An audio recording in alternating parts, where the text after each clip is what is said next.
Welcome back to another UFC fight prediction video. In this video, I'll be predicting the prelim fights for UFC Fight Night on ESPN Plus, Anderson versus Blachowicz 2. So without further ado, let's get to our first fight on the card and our first prelim. But before I get into these predictions, I wanted to give a shout out to Mr. A or Mr. Arkansas for his predict awards that he is doing on his channel, where you have, I guess he's pitting different MMA, UFC predictors against each other with their scores and their records from card by card. But yeah, that's a pretty dope concept, and I like how it's connecting the community. And yeah, shouts out to him for that. But now, on to the predictions. So in our first fight, we have in the flyweight division, Mark De La Rosa versus Raleigh and Paiva. So in this fight right here, you got two guys with solid grappling. So typically when people have solid grappling, both fighters are skilled in one area, and they both kind of neutralize each other in that area. You got to lean to who has an edge in another area, and who has that edge in that other. So both these guys are solid grapplers, but who has that other edge? And that other edge is striking, and who has that is Raleigh and Paiva. Paiva will be the longer, rangier fighter, and also in his fights he has shown to have some pretty credible striking, whereas De La Rosa hasn't really shown me much striking in his career. His striking really hasn't been seen as much. Like, on the feet, he's not much of a threat, but on the ground, if he gets you on the ground, he can dominate fights. But on the feet, he hasn't looked very stellar on the feet at any point, especially none of his fights at the higher caliber. Whereas Paiva has shown to be credible on the feet, even against high level strikers. So I feel like Paiva has an edge. He lands more significant strikes. He's longer, rangier, more volume, more significant strikes. So I'm gonna lean to him with that edge. And I feel like with that height and that range and his striking ability, I feel like he can dictate the pace of this fight. I still think it is a very close competitive fight, but I feel like Paiva's striking will give him that edge and will allow him to outland De La Rosa on the feet, land more significant strikes, land more telling strikes, control the pace of the fight, and control where this fight is going on the feet. And I feel like that will allow him to win the decision. So in this fight, I got Raleigh and Paiva via decision. Now on to our next fight, we have in the women's bantamweight division, Macy Chiasson versus Shayna Young. So looking at the fight right here, I see Shayna Young. She's coming in on short notice, and when I see her as a fighter who hasn't shown to be UFC caliber, like she tried to stack some wins together to get into the UFC, but couldn't do that because she's up and down with her record. She tried to come on Contender Series, got submitted. So I see a woman who tried multiple times to get to UFC, but just wasn't UFC caliber. And Macy Chiasson on that end, she came off the Ultimate Fighter and she won the season. She was looking good and looking like a big threat even at 145 or 135. Now she's coming off a disappointing loss to Lena Landsberg. But other than that, Chiasson was looking like a true threat, whether it be at 145 or 135. Big, long, decent striking and grappling skills. But yeah, but basically to the point, I just don't see Shayna Young as no UFC caliber opponent. Chiasson taller, longer, rangier, stronger. And I feel like Chiasson can pick her apart on feet. And Shayna Young doesn't have the best grappling either. So that was one path that you could think to a victory that somebody could have to beat Chiasson. Shayna Young doesn't have it. She can't do what Lena Landsberg did to her. And I feel like Chiasson can dictate the pace of the fight on the feet, on the ground, everywhere. Now I think she does. I think she picks her apart on the feet through the first two rounds. Then in the later rounds, then the third round, I think she takes her down, ground and pounds her, and then gets a submission. So in this fight, I got Macy Chiasson via third round submission. Now on to our next fight, we have in the bantamweight division, Kenney versus Merab Dvalishvili. So right here, you got two solid wrestler grapplers right here. Dvalishvili is the shorter, compact, strong wrestler. He can wrestle you all day and all night. You got Kenney, he has a wrestling background. He does give up a lot of takedowns, but he's comfortable in the grappling exchanges, whether it be on top or bottom. He's good at scrambling, getting sweeps, getting back to his feet. Yes, you can take him down, but he can get back up, and he can work, get some reversals, attack with submission. So he's very savvy on the ground. Even if he gives up a takedown, he could find a way to make it advantageous to him. And he'll be the longer, taller, rangier fighter between the two. I think he's the better striker between them. Dvalishvili packs more power, but Kenney has the range and the height, the reach. I think he can pick apart Dvalishvili when he tries to come in on the inside and pick him apart. I don't think he's going to stop Dvalishvili from getting takedowns on him, but I still think he can make Dvalishvili have to work to get those takedowns and work to maintain those takedowns. I really think Kenney piles up the significant strikes on the feet, and though Dvalishvili will get taken down, I feel like Kenney's never gonna give him just like that easy target, that easy thing to wrestle. Like, he's not gonna get taken down and laid on for solid, just laid on the whole fight. He's gonna be popping back to his feet and be attacking submissions, attacking reversals, attacking sweeps, and really making Dvalishvili work. It's gonna see a very close competitive fight. But I feel like Kenney's ability to get sweeps, get back to his feet, and land more significant strikes on the feet, making Dvalishvili have to work to get to these takedowns. I feel like that's going to be what the judge is going to look at, and not really saying Dvalishvili ever have no true control in the fight as far as his takedowns. He's going to get takedowns, but will he ever have solid control on Nick? Then on the feet, the significant strikes by Kenney is going to edge the fight for him. So in this fight, I got Kenney via decision. Now to our next fight we have in the light heavyweight division, Devin Clark versus Daquan Townsend. So look at this fight right here.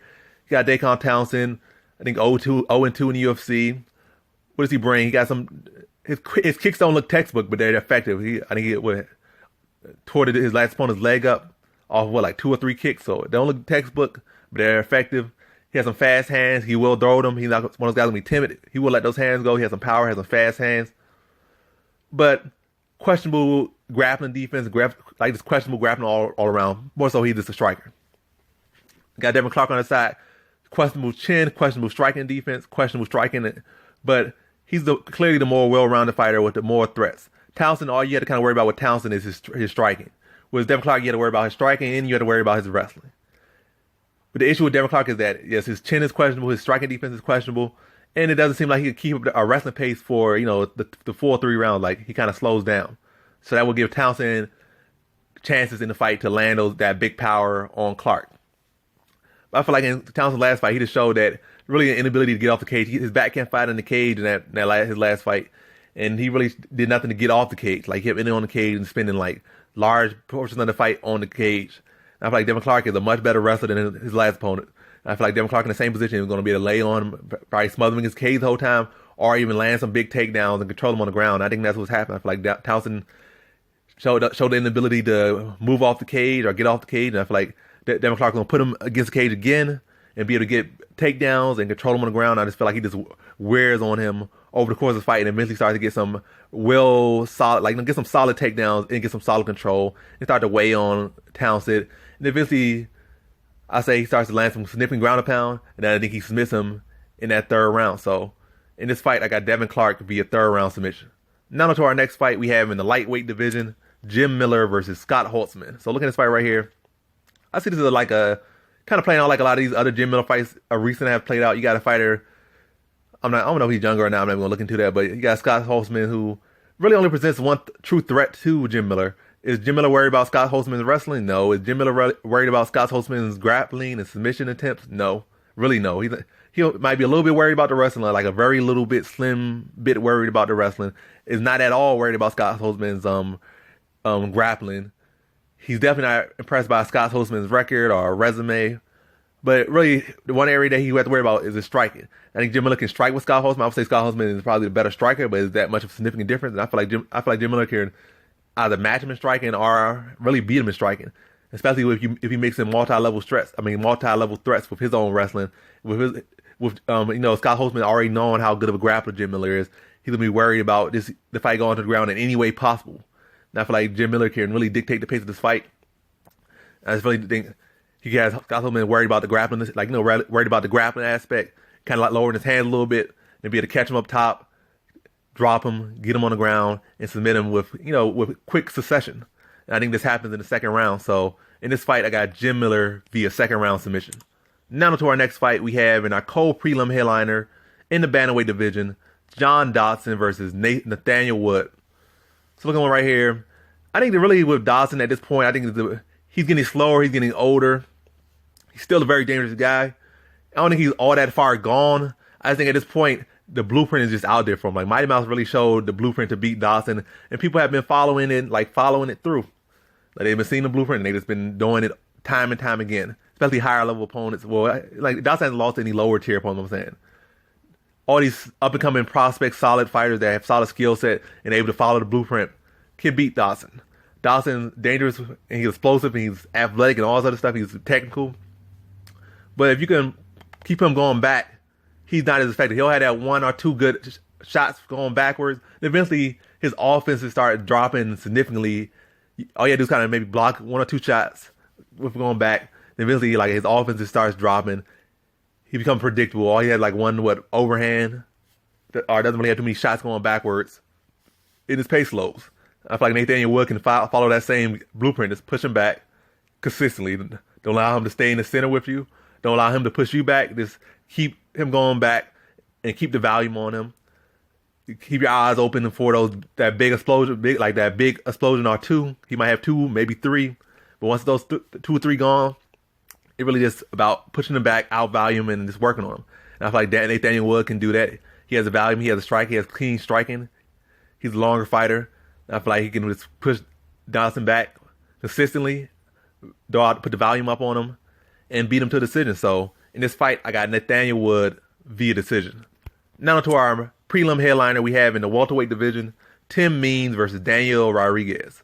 So look at this fight right here. You got Daniel Rodriguez versus Tim Means. When I seen Daniel Rodriguez, I was looking at his fights, and I'm not really impressed by anything at all by him. He has some power. That's about it. He's supposed to be the boxer, supposed to be this, supposed to be that. I don't think he has any real boxing experience as far as like pure boxing. I just know he probably trained some boxing. I'm probably sure he does this and does that. But he looks pretty much average or below average level fighter, in my opinion. Doesn't look UFC caliber. He has some power. That's about it. That's the only thing I can say. It should be any worry to anybody in the UFC. Or maybe if you can't wrestle at all, or don't have no grappling at all, he has a chance there. But I see Tim Means as a far better striker and a far better grappler. He does have to worry about getting caught with a counter shot and getting his lights put out, because Tim Means has been caught before, and Rodriguez does pack some power. But other than that, I feel like Tim Means could just, if he stays clean and crisp with his striking, doesn't leave too many holes in his defense, and stay consistent, this should be like a fight that Tim Means should shine and look very clean and look like a world beater. And I feel like Tim Means should be able to put him on his back foot early and often, be able to throw a volume, be able to cut him with elbows, be able to mix it to his body, be able to mix it to his leg, just really just chew up Daniel Rodriguez and spit him out. I feel like he can just dominate this fight against Rodriguez. And I don't feel nothing in any year where Rodriguez beats my Tim Means is taller, longer, more wins, higher reach, better striker, better grappling. It's really better every area, in every area. So in this fight, I feel like Tim Means, like I said, just chews him up, spits him out, and stops him in that. Matter of fact, he stops him in the first round. So in this fight, I got Tim Means via first round TKO. And that concludes my fight predictions for the prelims of UFC Fight Night on ESPN Plus, Anderson versus Blachowicz 2. And as always, thanks for watching.